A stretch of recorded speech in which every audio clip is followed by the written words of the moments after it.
Boa noite. Vamos então, nesses instantes, dando continuidade à série de palestras espíritas promovidas pela Casa de Fabiano. E hoje nós vamos trazer aqui como tema, para a gente refletir um pouco, do capítulo 27 do Evangelho segundo o Espiritismo, capítulo Pedi e obtereis. A gente vai ler aqui a passagem de Mateus, né? Para a gente entender um pouquinho sobre a prece e as condições da prece, né?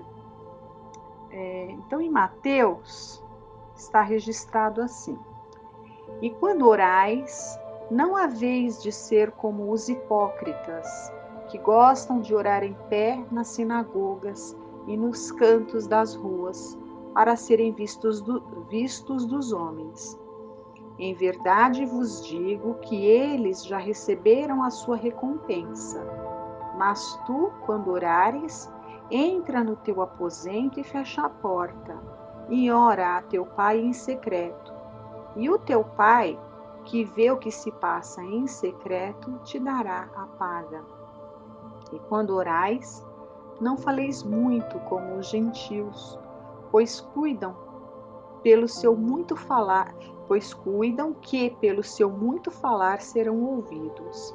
Não queirais, portanto, parecer-vos com eles, porque vosso Pai sabe o que vos é necessário, primeiro que vós lhe peçais. E assim está em Mateus, no capítulo 6, dos versículos 5 a 8. Aqui no Evangelho, né, a luz do Consolador vem aqui esclarecendo algumas coisas que a gente sempre bom e necessário que a gente leia, né, para as ideias ficarem bem mais claras. Então, aqui falando das condições da prece. As condições da prece foram claramente definidas por Jesus. Quando orardes, diz ele, não vos coloqueis em evidência, mas orai em secreto. Não fingi orar demasiado, porque não será pelas muitas palavras que sereis atendidos, mas pela sinceridade delas. Antes de orar, se tiverdes qualquer coisa contra alguém, perdoai-a, porque a prece não poderia ser agradável a Deus se não partisse de um coração purificado de todo sentimento contrário à caridade. Orai, enfim, com humildade, como o publicano, e não como o orgulhoso, como o fariseu. E, olha, vamos ler aqui com a entonação de melhor entendimento. Olha, orai, enfim, com humildade, como o publicano, e não com orgulho, como o fariseu. Examinai os vossos defeitos e não as vossas qualidades. Se vos comparardes aos outros, procurai o que existe de mal em vós.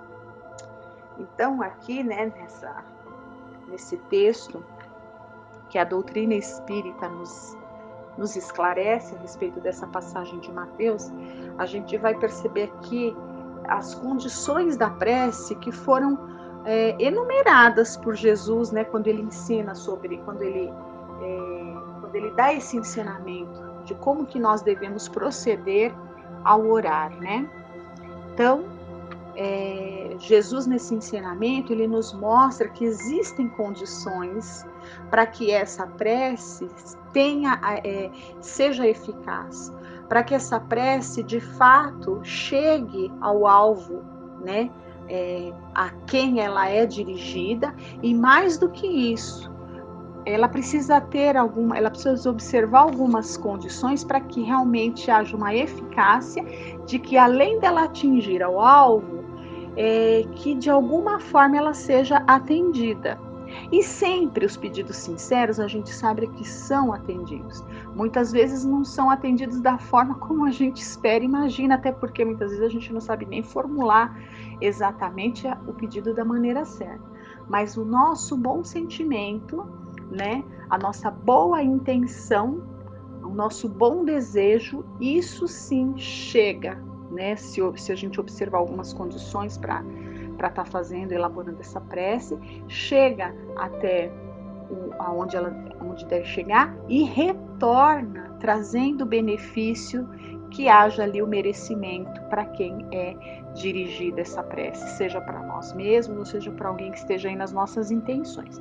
Então, quais seriam então, essas condições para que essa prece seja eficaz, né? Então, Jesus, ele coloca lá em primeiro lugar que seja uma prece sem vaidade, né? Então quando ele fala que não nos coloqueis em evidência, o que é colocar em evidência? Quem se coloca em evidência é a pessoa que é vaidosa, não é? É aquela pessoa que acha que ela é ótima, que ela é fora de série, que todos vão aplaudir aquilo que ela faz. Então, é o vaidoso. Então, a verdadeira prece, né, uma condição para que uma prece atinja ali a sua finalidade, é que ela seja sem vaidade, sem que a pessoa queira aparecer, enfim, com discrição. Uma outra condição que Jesus nos ensina é o que? A sinceridade. Quando ele fala que não será pelas muitas palavras ou pelas palavras muito rebuscadas que nós seremos atendidos, né? Mas pela sinceridade, muitas vezes até pela simplicidade. E não precisa ser exatamente verbalizado. O nosso pensamento se verbaliza, ele se materializa, ele se concretiza. O nosso pensamento ganha forma. Então, não precisamos articular a palavra para que seja ouvido, né? O nosso pensamento em favor de quem quer que a gente esteja orando. Uma outra condição que Jesus nos coloca, nos ensina, né, que para que essa prece tenha eficácia, seria o quê? Uma predisposição ao perdão. O que seria essa predisposição ao perdão? Uma isenção de maus sentimentos, como mágoa, rancor e etc, né? Porque quem de nós não alimenta esse tipo de sentimento? Todos nós, em maior ou menor grau, ainda nos melindramos, ainda nos chateamos, ainda tem pessoas que a gente não vai com a cara, tem pessoas com que a gente não se afina, né? E aí, o que adianta a gente fazer a prece com o coração eivado de tais sentimentos? É bem verdade que na nossa condição a gente vai carregar esses sentimentos ainda, sabe-se lá por quanto tempo, mas que pelo menos naquele momento da prece, a gente ter um descanso para nós mesmos, né? Que a gente consiga dar um descanso para nós mesmos no sentido de limpar a nossa mente e não ocupar a nossa mente, nem mesmo o nosso coração, com aqueles sentimentos ali de mágoa, de rancor, porque de nada vai adiantar isso daí. É dar uma trégua para nós mesmos, pelo menos na hora da prece. Então, que na hora da prece a gente consiga de alguma forma deletar tudo aquilo que nos aborrece, para que a nossa prece chegue o mais limpa possível, né? Se a gente não consegue permanecer por muito tempo assim, leve, sem ficar pensando, julgando ou sofrendo por causa de alguma coisa que alguém nos fez ou que a gente acha que nos fez, ou sei lá, porque às vezes a gente nem sabe o motivo por que a gente se incomoda tanto com algumas presenças, com algumas pessoas, nem a gente sabe, né? Então, tentar, pelo menos, já que a gente não consegue ainda, pelo nosso padrão vibratório, permanecer a encarnação inteira, assim, sabe? Tranquilo, numa vibração perene, de imperturbação, né? Com nada e nem com ninguém, pelo menos no momento da prece a gente tem que se esforçar para que isso aconteça, né? Porque o que adianta a gente fazer a prece, mas estar lá com o coração cheio de mágoa, cheio de rancor, de julgamento e etc. Um outro requisito também, né, uma outra condição que Jesus nos ensina a respeito da prece, e ele fala, olha, é a humildade, que se ore com humildade, como o publicano, e não com orgulho, como o fariseu. Ou seja, humildade, por quê? A humildade é aquele sentimento, é aquela virtude que nos dá mais ou menos uma visão um pouco justa da nossa condição ainda tão inferior.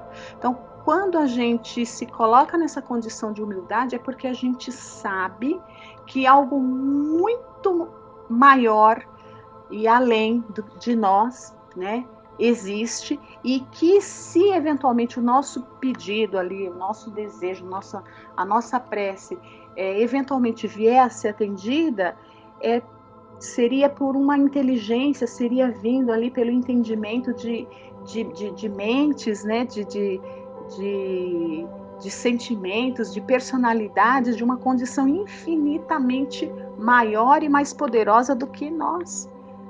Então é com humildade, quando a gente tem essa humildade de primeiro se submeter, né, de ser submisso a algo que talvez a gente nem conheça o tamanho da grandeza, né? Talvez não, com certeza a gente não tem nem uma pálida noção do que é a nossa pequenez em vista de tantos espíritos aí que estão muito acima de nós, né? O que diria então Jesus? Então é se colocar realmente nessa condição real de entendimento da nossa pequenez, que nós não conseguimos nada sozinhos, né? Que nós podemos sim ser atendidos de acordo com o nosso merecimento, de acordo com a nossa sinceridade nos pedidos. Se a gente estiver observando essas condições todas, a gente sim pode ser sim atendido, mas quem vai atender são inteligências que estão assim infinitamente acima de nós. Então é a condição real da nossa pequenez, né? Então isso é a humildade. E um outro requisito aqui, né, que é o último requisito que Jesus coloca nesse texto que o Consolador nos traz, esclarecendo, é a predisposição à reforma íntima, ou seja, a vontade de querer se melhorar. Então, todo aquele que ora observando essas coisas, né, esses sentimentos, ou seja, olhando mais para dentro de si mesmo, para que essa prece consiga atingir o alvo da maneira mais pura que ela possa, né, menos contaminada, seja pela nossa vaidade, seja pelos nossos maus sentimentos, seja pela nossa displicência em querer nos melhorar, seja pelo nosso orgulho, que é o defeito imediatamente contrário à humildade, à virtude da humildade. Então, que a nossa prece realmente ela tenha, ela chegue, né, ela vai chegar quando ela observar todas essas condições. Então, para isso a gente tem que estar atento a nós, né? A nossa reforma íntima, porque se a gente não estiver atento a nos melhorar, a gente não vai conseguir atender a nenhuma dessas condições, ou bem poucas delas, ou não vamos conseguir atender de maneira eficaz, né? Enfim, então é o ensinamento de Jesus que pelo menos naqueles instantes em que a gente faça a prece, que não precisa ser longa, como foi dito aqui, né? Pelo menos naqueles instantes a gente consiga, sim, de verdade, estar ali com o coração limpo e estar de verdade ligado à espiritualidade maior, ligado a Deus, ligado a Jesus e ligado àqueles espíritos ali que porventura a gente dirija o nosso pensamento, né? E para a gente fechar esse tema dessa passagem de Mateus, quando Mateus nos ensina, né? Na verdade, quem nos ensinou foi Jesus, Mateus que registrou. Quando Mateus registra esse ensinamento de Jesus, da forma como nós devemos orar, então Emmanuel, nessa coletânea aqui, nessa coleção maravilhosa, onde foram compilados todos os ensinamentos, todas as mensagens que Emmanuel deu a respeito dos diversos capítulos e versículos dos 4 evangelistas, né? Então, nesse primeiro volume aqui, todos os ensinamentos que Emmanuel já trouxe ali através da mediunidade de Chico Xavier, a respeito do Evangelho de Mateus. E a respeito dessa passagem do Evangelho de Mateus, que nos ensina a orar, Emmanuel traz aqui, olha, uma lição maravilhosa, que eu estava dando uma olhada. Na verdade, ele traz algumas, né? Ele traz aqui algumas lições. E eu estava olhando, são várias lições a respeito, são duas, na verdade, a respeito dessa passagem aqui, de como que devemos orar. Uma ele escreve na primeira pessoa do plural, que é essa que nós vamos ler, e a outra na segunda pessoa. Eu achei interessante isso daqui, né? Me lembrei das aulas de português que eu gostava tanto na época do colegial, né? Colegial, hoje é ensino médio. Achei muito interessante porque quando ele coloca aqui na primeira pessoa do plural, ele já está, né, nesse ensinamento, já está concretizando um dos requisitos aqui, que é da humildade. Porque quando falamos em primeira pessoa, ainda mais aqui na primeira do plural, a gente se inclui, né? Então, ele está falando a respeito dessa passagem que nos ensina sobre como que se deve orar, né? Como que deve ser ali a eficácia mesmo, né? Como que a gente deve tirar o melhor proveito disso, e ele se inclui no meio. Em algumas outras passagens, na outra, por exemplo, que ele trata, ele fala em segunda pessoa, né? Ele fala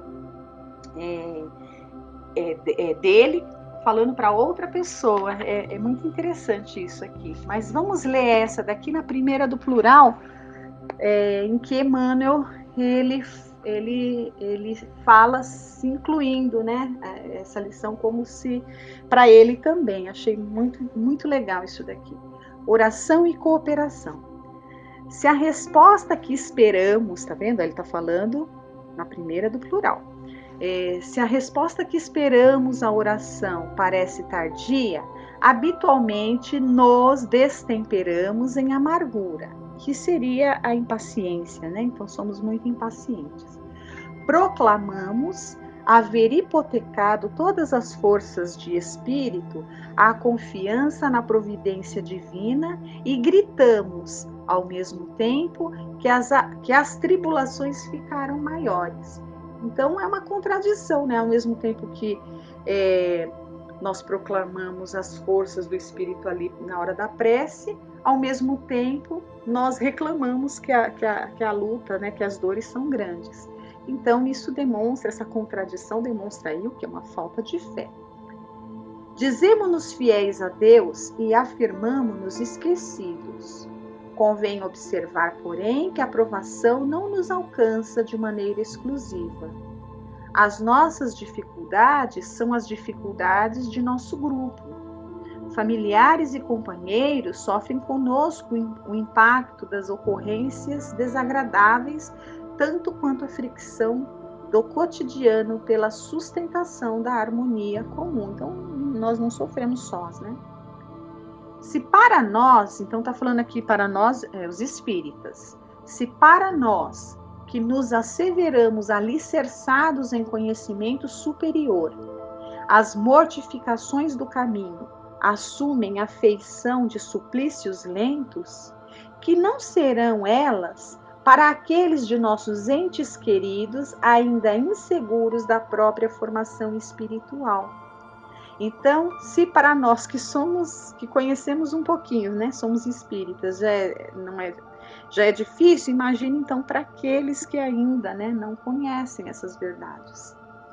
Compreendemos que, na extinção dos nossos problemas pequeninos, requisitamos o máximo de proteção ao Senhor. É natural que o Senhor nos peça o mínimo de concurso na supressão dos grandes infortúnios que abatem o próximo. Então, nós temos que fazer a nossa parte. É natural que nós tenhamos que fazer alguma parte, que Deus espera alguma coisa de nós. Enquanto os lances embaraçosos, somos, de fato, a pessoa indicada à paciência e à tolerância, ao entendimento e ao serviço.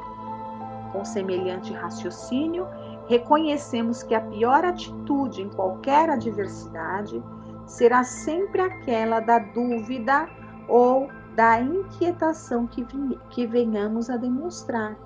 Então, essa inquietação é sempre aquele desespero, né?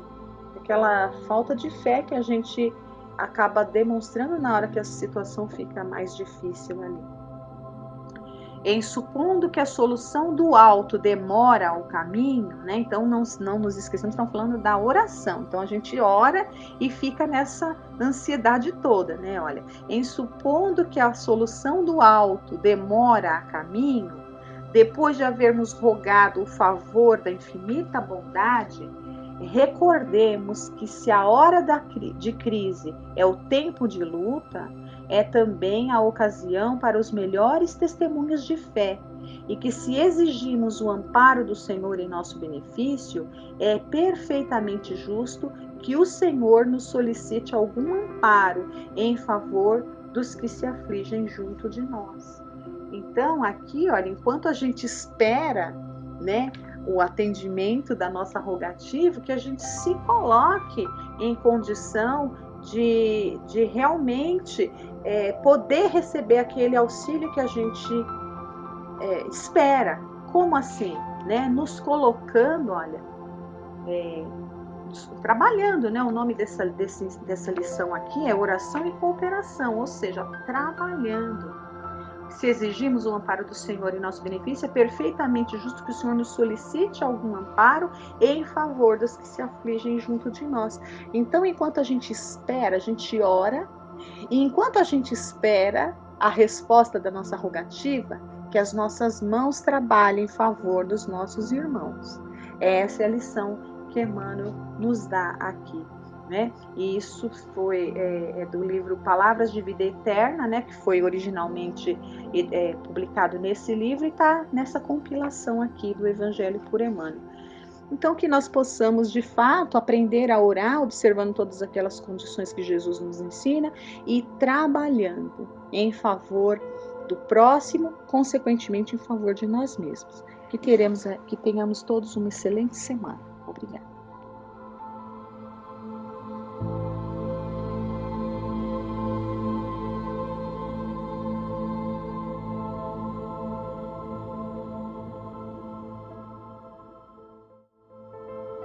Boa noite a todos. Nós vamos fazer agora algumas reflexões sobre questões do Livro dos Espíritos, na parte 3 do livro, que trata das leis morais, e o capítulo 5, que fala sobre a lei de conservação. E no item 1 tem instinto de conservação, questão 702. O instinto de conservação é uma lei da natureza? Questão 702. O instinto de conservação é uma lei da natureza? Resposta: sem dúvida, todos os seres vivos o possuem, qualquer que seja o seu grau de inteligência. Nuns é puramente mecânico e noutros é racional. Então nós temos um comentário, no livro A Gênese, Allan Kardec, escrito por Allan Kardec, no capítulo 3, tem um texto que fala sobre instinto e inteligência. Eu vou ler alguns trechos. O instinto é uma força oculta que solicita os seres orgânicos a atos espontâneos e involuntários, tendo em vista a sua conservação. Nos atos e instintos não há nem reflexão, nem combinação e nem premeditação. Mais adiante, entre os homens, o instinto domina exclusivamente no início da vida. É pelo instinto que a criança faz os seus primeiros movimentos, que agarra o seu alimento, que grita para exprimir as suas necessidades, que imita o som da voz, que ensaia falar e andar. No próprio adulto, certos atos são instintivos, tais como os movimentos espontâneos para evitar um perigo, para se afastar de um risco, para manter o equilíbrio. Tais são ainda o pestanejo das pálpebras para atenuar o clarão da luz, a abertura maquinal da boca para respirar e etc. Questão 703. Com que fim Deus concedeu a todos os seres vivos o instinto de conservação? Resposta: porque todos devem colaborar nos desígnios da providência. Foi por isso que Deus lhes deu a necessidade de viver. Depois, a vida é necessária ao aperfeiçoamento dos seres. Eles o sentem instintivamente, sem disso se aperceberem. Então Deus nos criou para vivermos eternamente e deu oportunidade a cada um de construir a sua própria personalidade, contanto que sigam as leis que são regidas pelo amor, porque Deus é amor. Daí a reencarnação dos seres vivos que possibilita a evolução de cada um. E todos os seres da criação evoluem, não só os animados, mas também os seres inanimados. Os Espíritos falam sobre isso na questão 540 do Livro dos Espíritos mesmo. Ao final da resposta, nessa questão, Kardec pergunta se os espíritos que atuam nos fenômenos da natureza agem com conhecimento de causa em virtude do seu livre-arbítrio ou por instinto e irrefletido. E os espíritos respondem que nem todos agem com conhecimento de causa. Há aqueles mais atrasados que ensaiam para a vida e antes de terem plena consciência de seus atos e de seu livre-arbítrio, agem sobre certos fenômenos de que são agentes sem o saberem. Primeiro executam, mais tarde, quando sua inteligência estiver desenvolvida, comandarão e dirigirão as coisas do mundo material. Mais tarde ainda poderão dirigir as coisas do mundo moral. E finalizando a resposta, ele fala sobre os elementos inanimados. Eu vou ler. É assim que tudo serve, tudo se encadeia na natureza, desde o átomo primitivo até o arcanjo, pois ele mesmo começou pelo átomo. A admirável lei de harmonia, de que o vosso espírito limitado ainda não pode abranger o conjunto. Então vemos nesse final da resposta que até mesmo os átomos têm sua evolução. Agora nós vamos entrar no item 2, meios de conservação. Questão 704. Deus, dando ao homem a necessidade de viver, sempre lhe forneceu os meios para isso? Resposta: sim. E se ele não os encontra, é por falta de compreensão.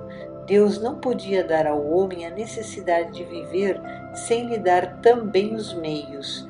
É por isso que faz a terra produzir, de maneira a fornecer o necessário a todos os seus habitantes, pois só o necessário é útil, o supérfluo jamais o é. Questão 705. Por que a terra nem sempre produz bastante para fornecer o necessário ao homem? Resposta: é que o homem a negligencia, é ingrato e, no entanto, é ela uma excelente mãe. Frequentemente, ele ainda acusa a natureza pelas consequências da sua imperícia ou da sua imprevidência.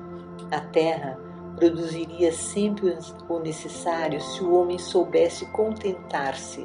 Se ela não supre a todas as necessidades, é porque o homem emprega no supérfluo o que se destina ao necessário. Vede como o árabe no deserto encontra sempre do que viver, porque não cria necessidades fictícias, mas quando metade dos produtos é desperdiçada na satisfação de fantasias, deve o homem se admirar de nada encontrar no dia seguinte, e tem razão de se lastimar por se achar desprevenido quando chega o tempo da escassez? É uma pergunta, né? Mas quando metade dos produtos é desperdiçada na satisfação de fantasias, deve o homem se admirar de nada encontrar no dia seguinte e tem razão de se lastimar por se achar desprevenido quando chega o tempo da escassez? Na verdade, eu vos digo que não é a natureza a imprevidente, é o homem que não sabe regular-se. Então ao homem é dado o poder de escolher o que fazer e como fazer o que quer que seja, mas, justamente por ter esse poder de escolha, pode deixar-se influenciar pelo seu próprio egoísmo e suas vaidades. Há escolhas que prejudicam o próprio homem no resultado final. Como o egoísmo ainda predomina nesse planeta de provas e expiações, há abusos no uso dos recursos da natureza, abusos da confiança que é depositada em alguém, e tudo isso pode levar à falta de alimento à mesa de muitas pessoas, enquanto em outros lugares há alimentos sendo desperdiçados. O mesmo acontece no uso do solo. Em meio aos despreocupados em usar o solo, procurando conservá-lo, em meio aos preocupados em usar o solo, procurando conservá-lo, há outros que não se importam com isso. O desmatamento, a falta de uso de energia limpa prejudica a todos. A ganância não leva a perceber que as consequências retornarão um dia a todos os responsáveis nos mais variados graus de responsabilidades e consequências. Na nossa evolução, precisamos desenvolver e praticar a solidariedade, e um dia isso será assim. Questão 706.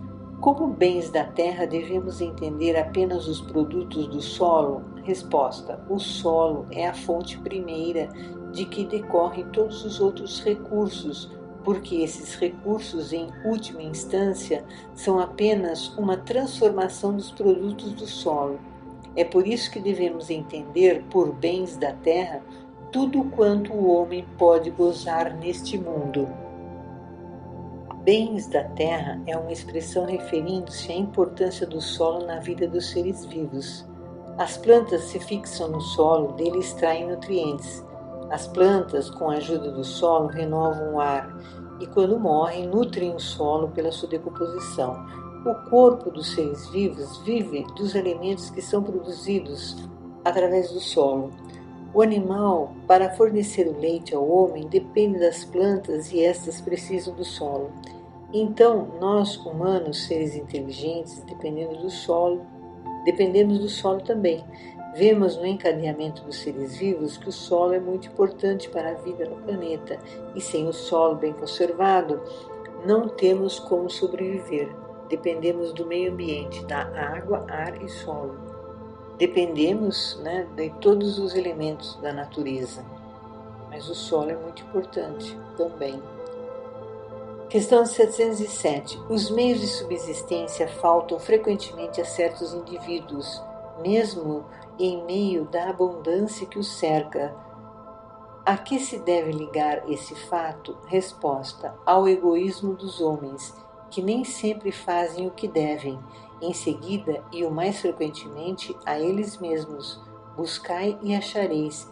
Estas palavras não querem dizer que seja suficiente olhar para a terra a fim de se encontrar o que se deseja, mas que é necessário procurar com ardor e perseverança, e não com displicência, sem se deixar desanimar pelos obstáculos que muito frequentemente não passam de meios de pôr à prova a vossa constância, a vossa paciência e a vossa firmeza. Então vemos que as dificuldades que temos para conquistar o que queremos, nos põe à prova para verificarmos se realmente somos pacientes, se temos a firmeza para lutar por aquilo que queremos e se somos constantes, temos constância, isto é, não ficamos mudando de uma coisa para outra, É uma prova, mas que principalmente nos serve como para desenvolvermos essa paciência e essa firmeza. Agora eu vou ler um comentário de Kardec. Se a civilização multiplica, as necessidades também multiplicam, as fontes de trabalho e os meios de vida. Mas é preciso convir que nesse sentido ainda muito lhe resta fazer. Quando ela tiver realizado a sua obra, ninguém poderá dizer que lhe falte o necessário, a menos que o falte por sua própria culpa. O mal para muitos é viver uma vida que não é a que a natureza lhe traçou. É então que lhes falta a inteligência para vencerem. Há para todos um lugar ao sol, mas com a condição de cada qual tomar o seu e não o dos outros.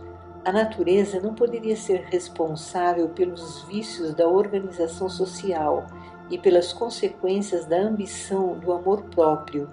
Seria preciso ser cego, entretanto, para não se reconhecer o progresso que nesse sentido têm realizado os povos mais adiantados. Graças aos louváveis esforços que a filantropia e a ciência reunidas não cessam de fazer para a melhoria da condição material dos homens, e malgrado o crescimento incessante das populações, a insuficiência da produção é atenuada pelo menos em grande parte, e os anos mais calamitosos nada têm de comparável aos que há bem pouco tempo. A higiene pública, esse elemento tão essencial da energia e da saúde, desconhecido por nossos pais, é objeto de uma solicitude esclarecida. O infortúnio e o sofrimento encontram lugares de refúgio por toda parte. A ciência é posta em ação, contribuindo para o acréscimo do bem-estar. Pode-se dizer que atingimos a perfeição? Oh, certamente que não, mas o que já se fez dá-nos a medida do que pode ser feito com perseverança, se o homem for constante. Se o homem for bastante sensato para procurar a sua felicidade nas coisas positivas e sérias, e não nas utopias que o fazem recuar em vez de avançar. Então, no decorrer do tempo, há um avanço em diferentes áreas do conhecimento e, com isso, melhoram os recursos e melhora a vida das pessoas. É a evolução que vai ocorrendo, no decorrer do tempo, e há sempre continuidade, há sempre algo a desenvolver.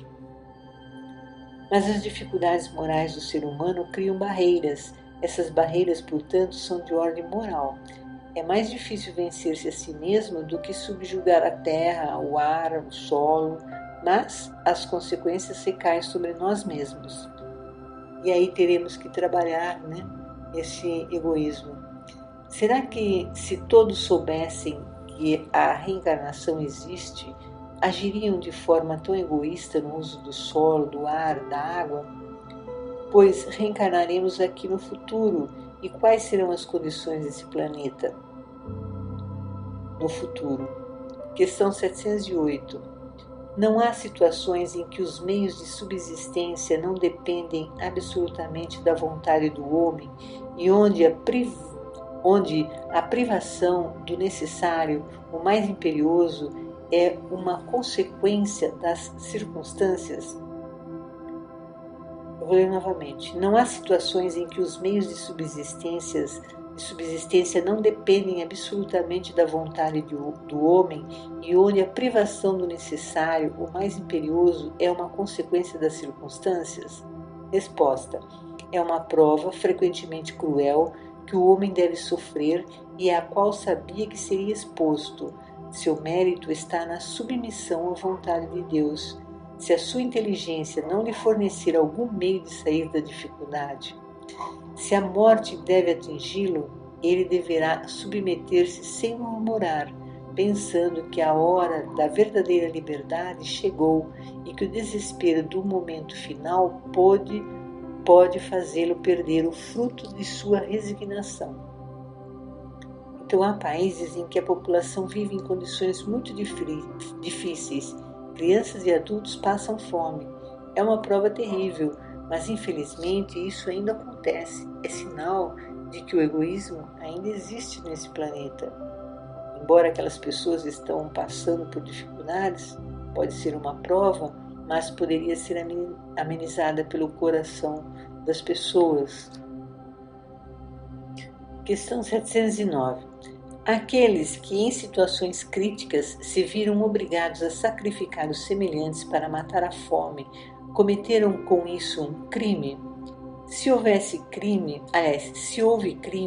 é ele atenuado pela necessidade de viver que o instinto de conservação lhes dá? Resposta: já respondi, ao dizer que há mais mérito em sofrer todas as provas da vida com abnegação e coragem. Há homicídio e crime de lesa natureza que deve ser duplamente punido.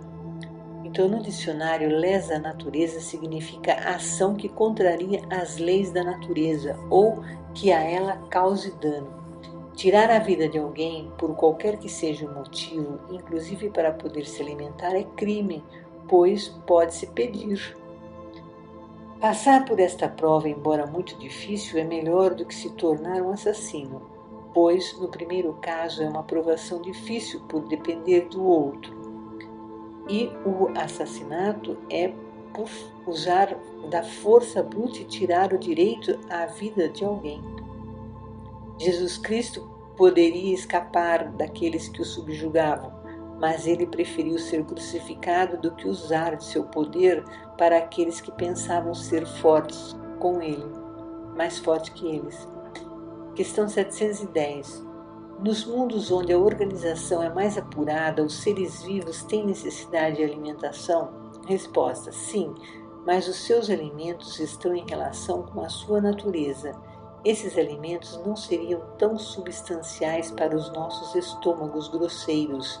Da mesma maneira, eles não poderiam digerir os vossos.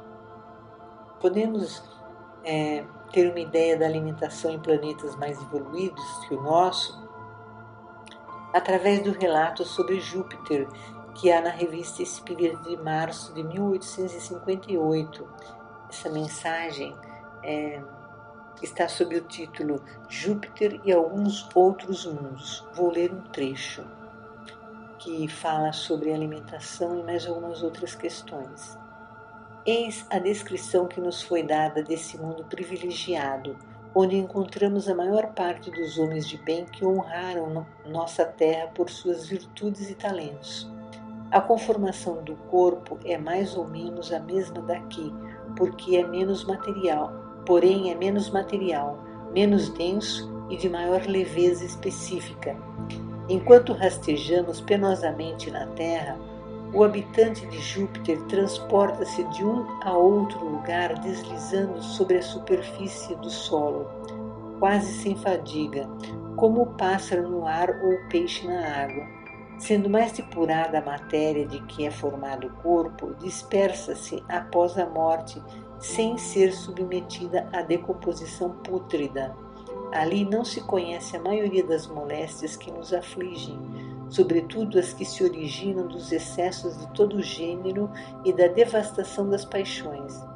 A alimentação está em relação com essa organização etérea.